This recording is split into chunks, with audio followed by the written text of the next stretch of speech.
Ons is besig met die Kersseisoen in te gaan en uit ervaring weet ek dat Kersfees so gekommersialiseerd raak dat ons die rede van Kersfees verloor. En weet jy wat, Jesus is die hartklop. Dis die as waarom Kersfees draai, en alhoewel dit nie die tyd is wat Jesus gebore is nie, vier ons sy koms na die aarde toe, en hierdie tyd word gekenmerk deur geskenke en lekker eet en 'n samesyn en opgewondenheid. Weet jy wat, baie keer verloor ons in hierdie opgewondenheid en die geskenke vir mekaar gee, verloor ons die boodskap wat Kersfees eintlik vir my en vir jou gebring het.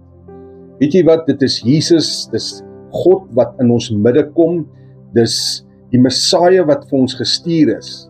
Dis nie iets wat in Bethlehem gebeur het nie. Dis die persoon wat in Bethlehem gebore is.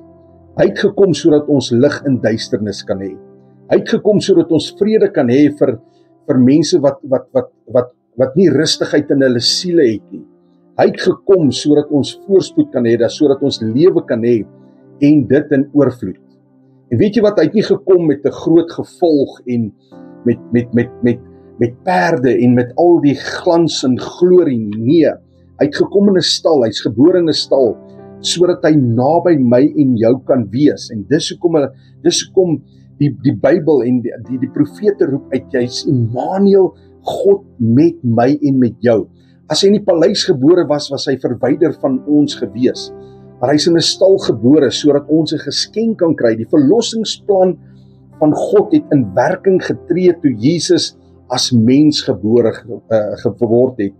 En ek wil jou aanmoedig, jy wat na hierdie boodskap luister, dat ons in hierdie tyd wat ons nou ingaan, dat ons nie sal nalat om die boodskap van Kersfees vir ons jong mense, vir onsself en ook, belangrik, vir ons kinders, oor te dra nie, dat ons eerder die geskenke en die lekker eet en die samesyn is reg so, maar dat ons dit op die agtergrond sal skuif en net 'n oomblik sal vat en vir ons kinders en vir onsself weer herinner waaroor Kersfees gaan, waaroor dit regtig gaan, want dit gaan alles oor Jesus. Dit gaan alles oor die God wat vir ons so lief is, wat vir ons in Johannes 3 vers 16 sê, want so lief het God die wêreld gehad, sodat hy sy eniggebore seun gegee het, sodat elkeen van ons wat in hom glo nie verlore mag gaan nie, maar die ewige lewe mag beerwe. En mag hierdie feesseisoen, mag hierdie Christusfees 'n seisoen wees waar jy God se liefde, God se vrede en God se genade sal ervaar. Maak nie saak of jy in omstandighede sit nie, dat jy sal weet hy het gekom sodat jy kan lewe. En van my en my vrou Karen wil ons vir julle 'n fantastiese Kersseisoen, Christusfees toewens. En mag God met julle wees. Mag julle hom gewaar en ervaar in hierdie tyd wat ons ingaan. En ons sien julle weer as die Here wil in 2026. Mag die Here jou ryklik seën.